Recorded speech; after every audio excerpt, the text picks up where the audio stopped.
It started with the hallway rug, the one I bought 3 winters ago from a flea market downtown. Deep navy with golden threads that shimmered in the sun like stolen warmth.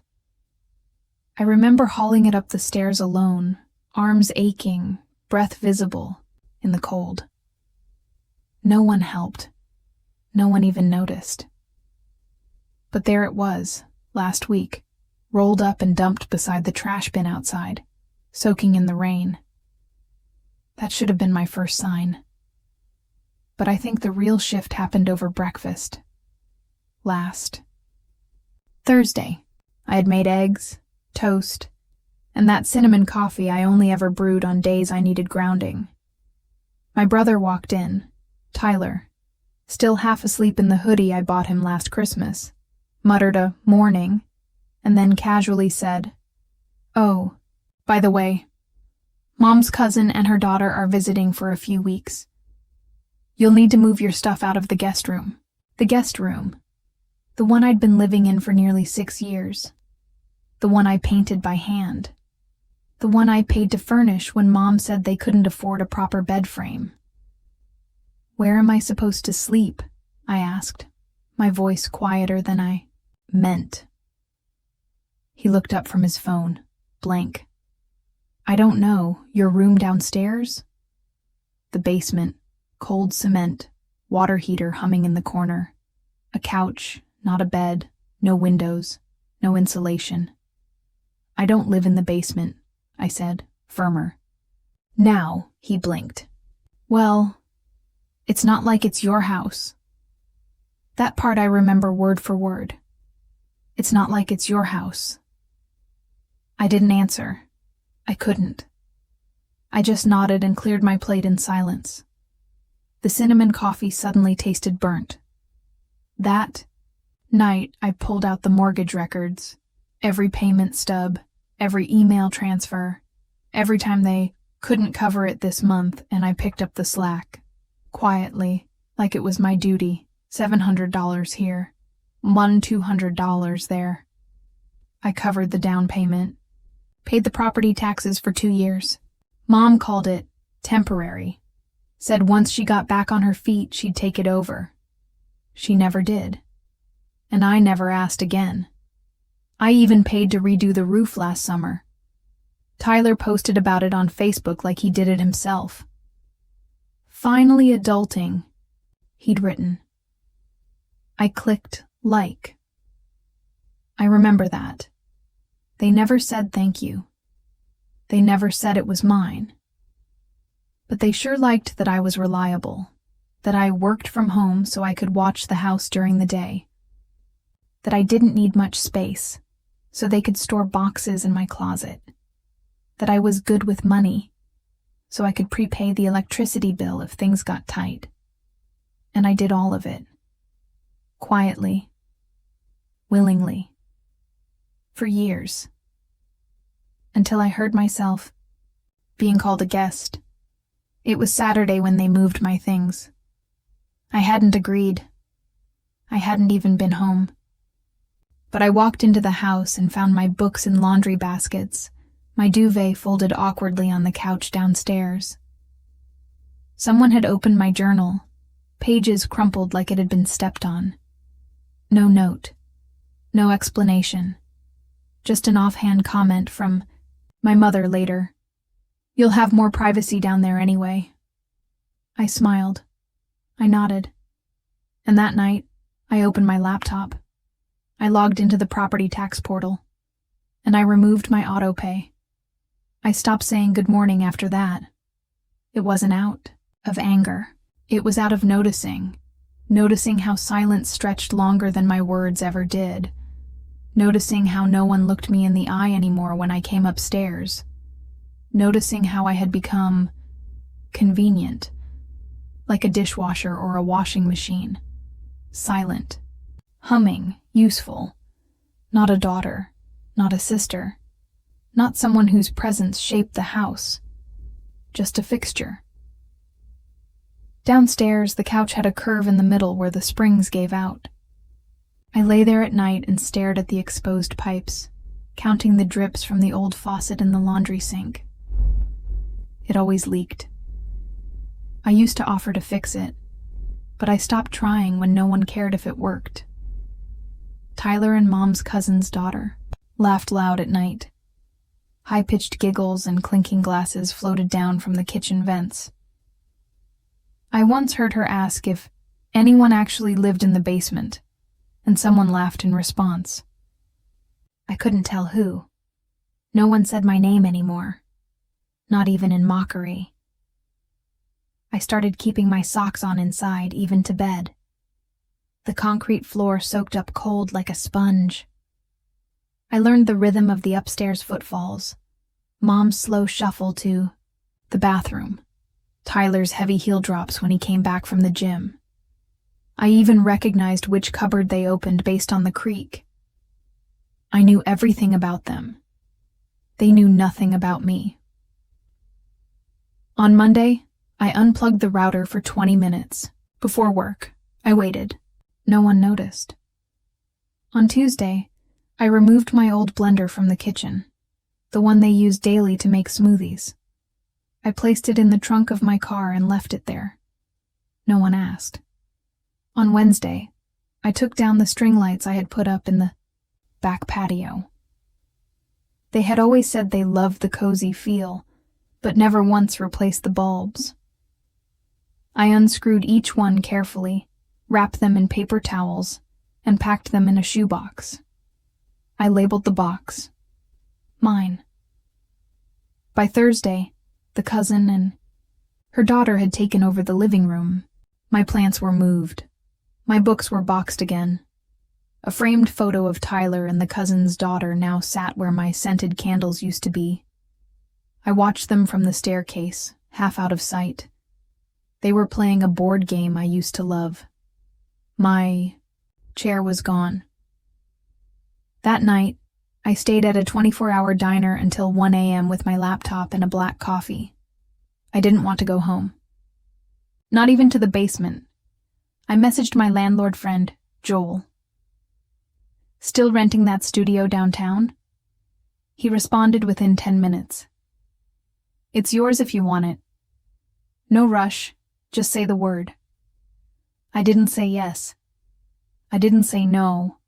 I just screenshotted the message and filed it under Freedom. Saturday morning they hosted brunch.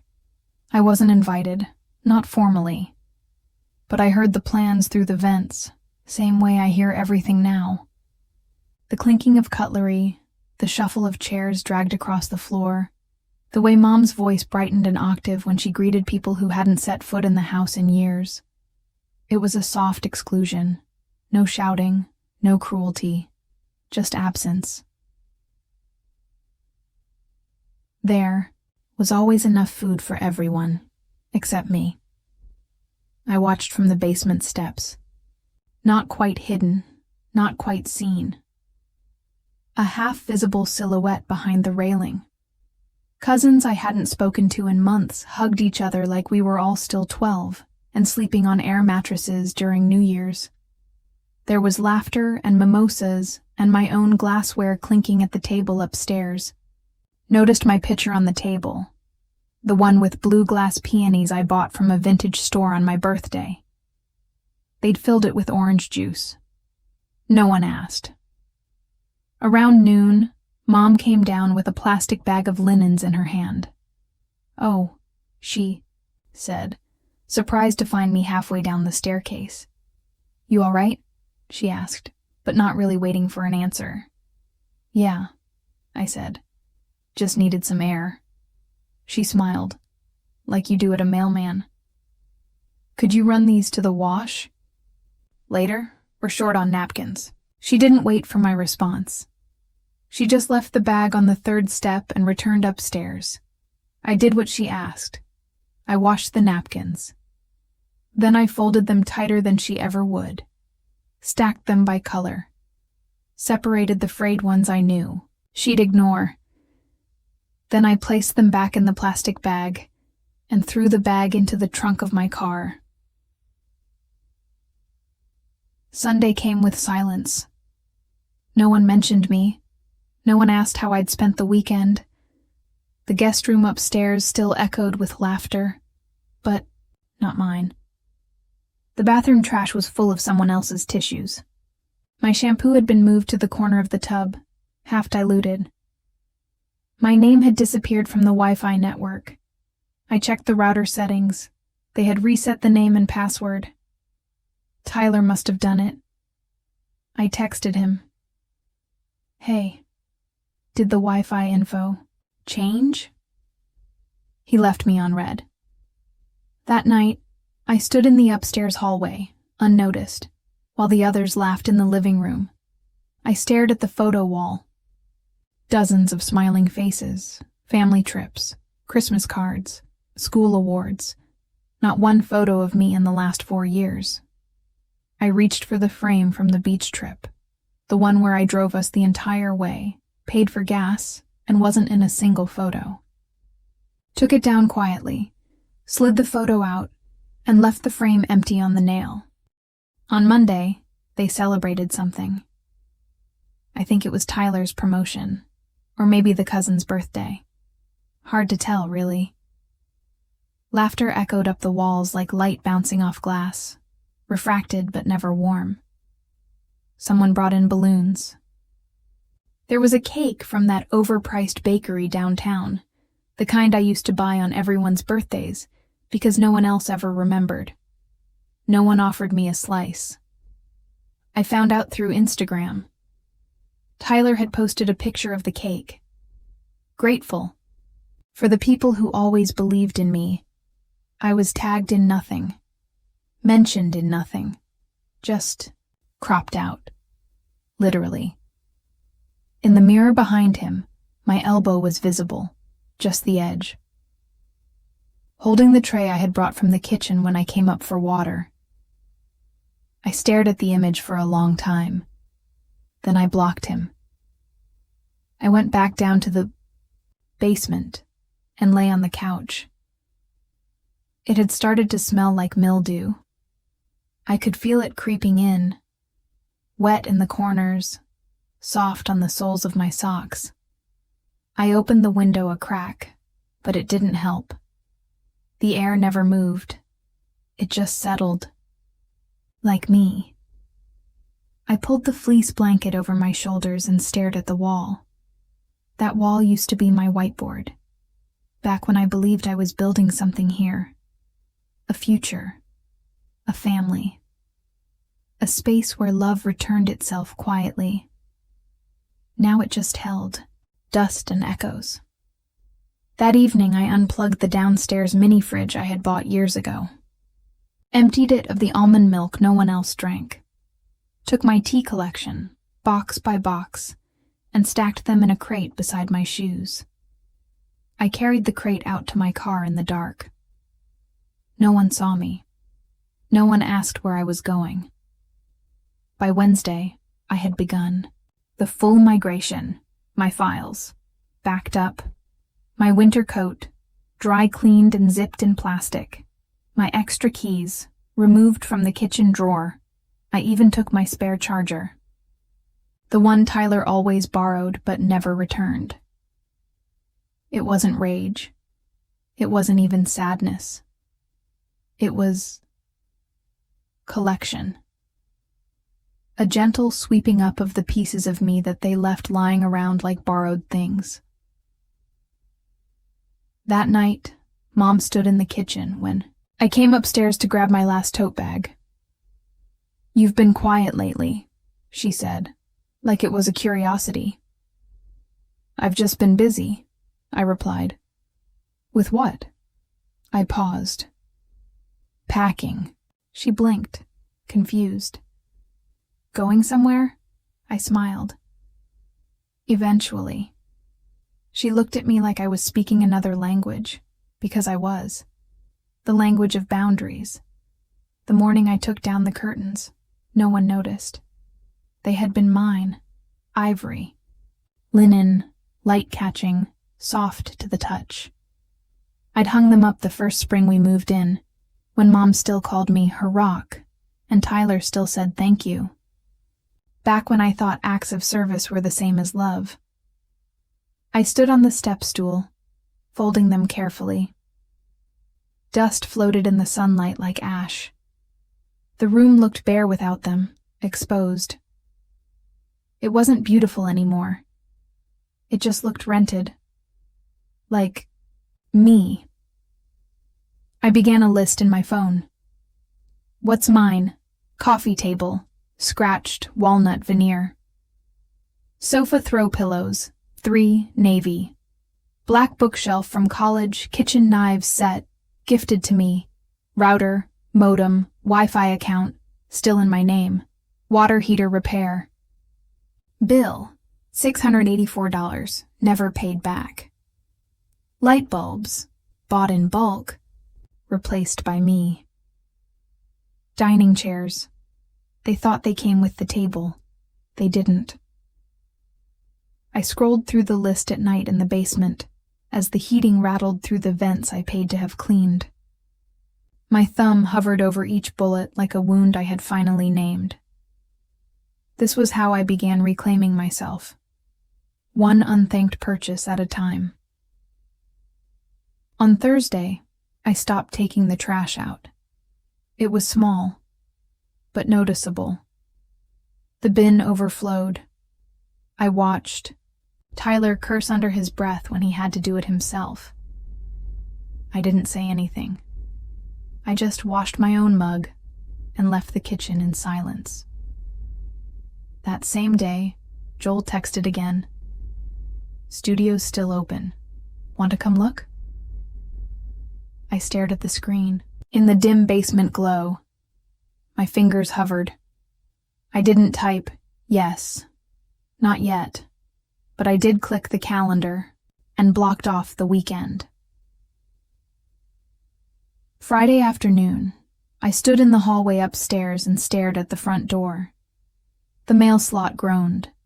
A new bill slid onto the floor, the water bill, addressed to Mom, but it was still linked to my online account. I picked it up, folded it in half, and dropped it, gently, into the fireplace. Later, I watched them from the kitchen window.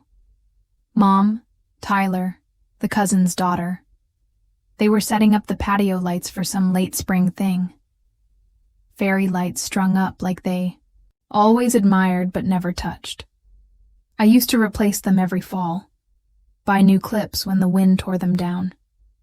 This time, I let them tangle. Let the last strand flicker out. They laughed under dead bulbs and didn't even notice. That night, I unplugged the Wi-Fi. I didn't say a word. When they texted the group chat, "Is the internet down?" I muted the thread and turned off my phone.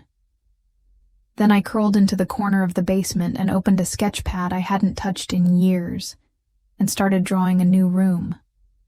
One with light, one with locks that only I had keys to.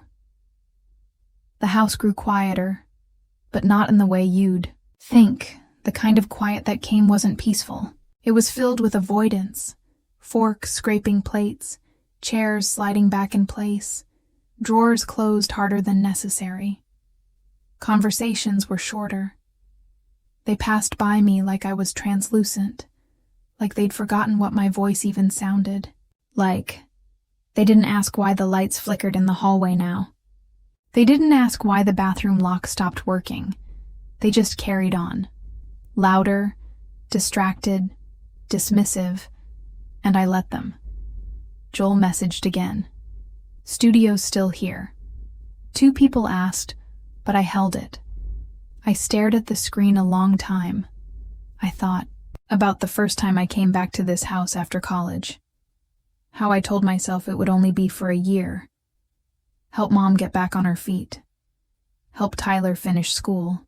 Help. I had become a scaffolding. They kept building. I stayed standing, still. Saturday afternoon, the cousin's daughter knocked on the basement door. First time anyone had in weeks. "Hey," she said, voice sugar sweet. "Do you know where the blender is?" I smiled politely.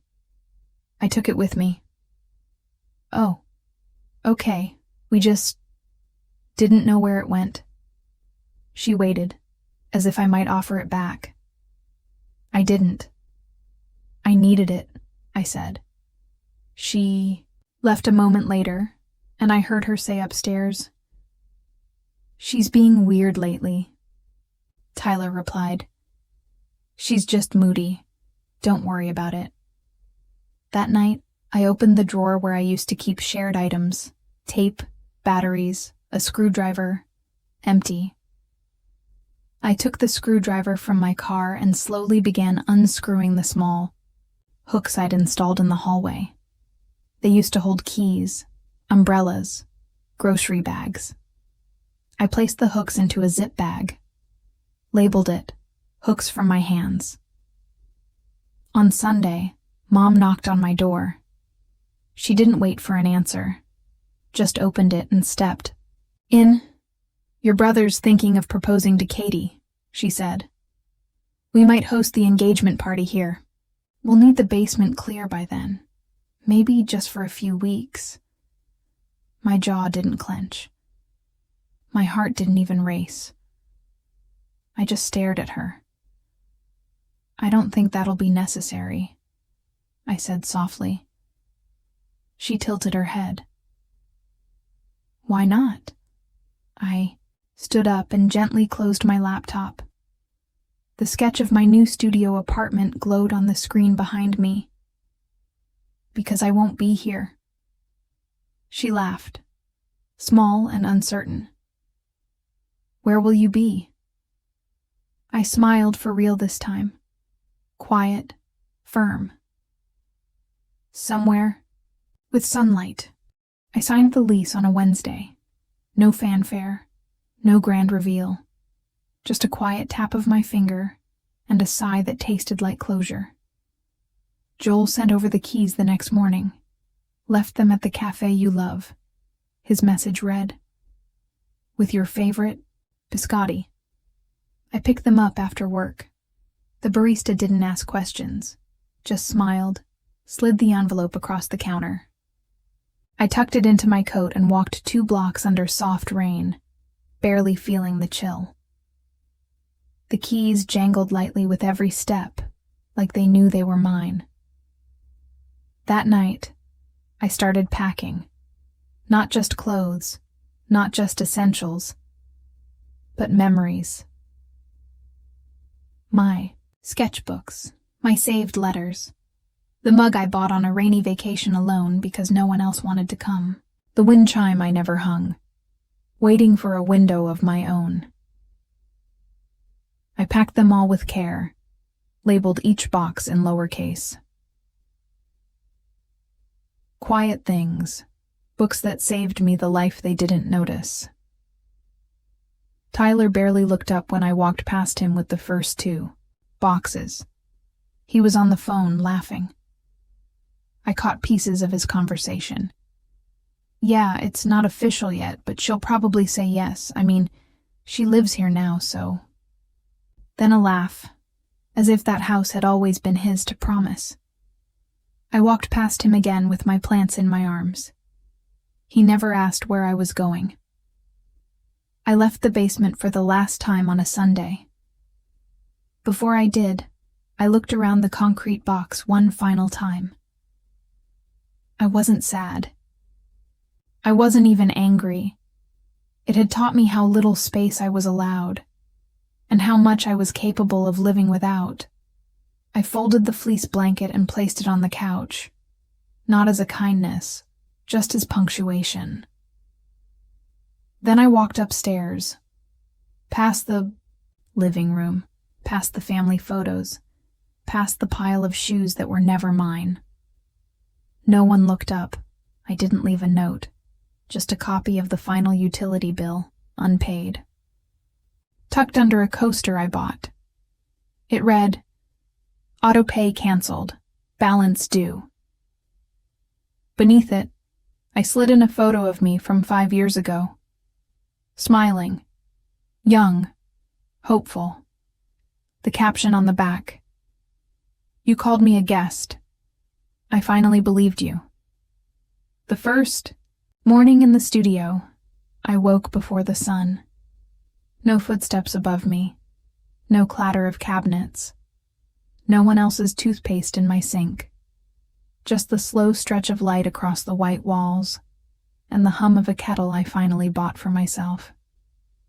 I stood, barefoot on the wooden floors, the ones I picked out.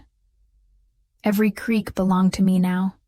There was no basement, no hallway lined with their shoes, no air heavy with words left unsaid, just space and silence. But this time, it was the good kind. I left my phone on Do Not Disturb. Joel dropped by later that week with a toolkit and a joke about how the curtain rods looked like a physics exam. I laughed for the first time in days. Deep, rib-shaking, real. He didn't ask why I left. He just said, "About time you had walls that didn't talk back." Back at the old house, I heard through a cousin that the Wi-Fi was still down. Tyler swore at the router and blamed the provider. They didn't know it was in my name. Didn't know I had changed the billing address, deleted the logins, removed every last trace of myself from their digital world. They had the walls, but not the warmth. They had the kitchen, but not the power. They had the rooms, but they'd never again have access to me. Weeks passed, then months. I never got a call. Not from Mom, not from Tyler. Just a birthday text from an unknown number. "Hope you're okay. We miss you. Things are different now." I didn't reply, because by then, I was sitting in a sunlit window of my own, painting the edges of my new life with brushstrokes they'd never see. There are no dramatic endings in real life, just moments that change color over time.